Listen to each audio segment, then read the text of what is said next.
The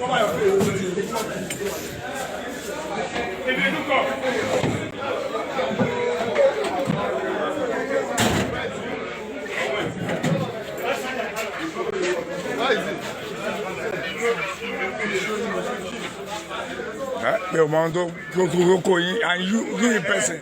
Put your face for down. Put your face for down. Put your face for down. Oh, are you a musician? Hey, you will catch you. Huh?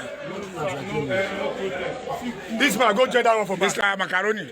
Go join them there. What put you into this mess now? Which mess? They know what they are doing now.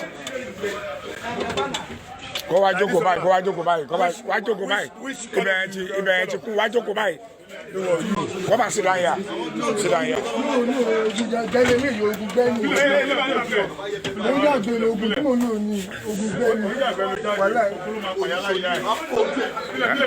Mr. Macaroni, in fact, you don't need it. You don't need it at all.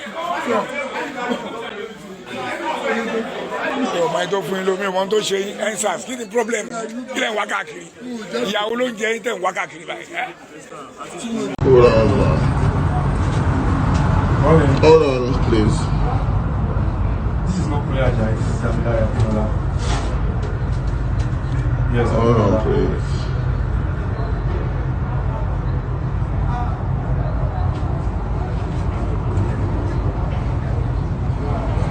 Yeah, Jai. Go to Facebook or go to Twitter, Wise Man. That's his name. On Twitter.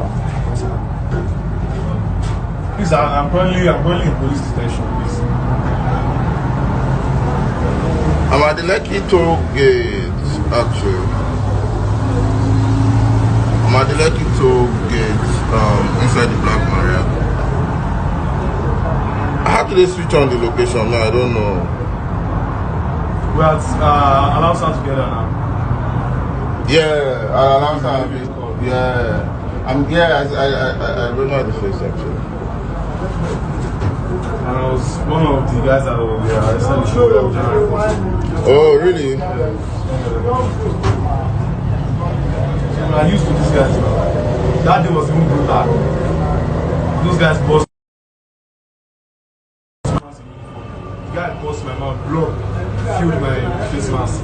And yet they were still putting tear gas, pepper spray directly into our eyes. Direct contact. I didn't have car. I just let me walk. You can't fight for them. So they are collecting our phones right now. We are not fighting with them. You don't need to force it. I bring it out. You don't need to fight.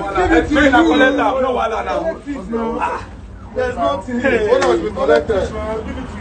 That's my phone. That's my phone. We have committed it. That's my phone. That's my phone. That's my phone. Collect phones now. If I didn't have car, I cannot use my leg and walk at the both side. Hey, we have turned this country to a police state. Taking him away.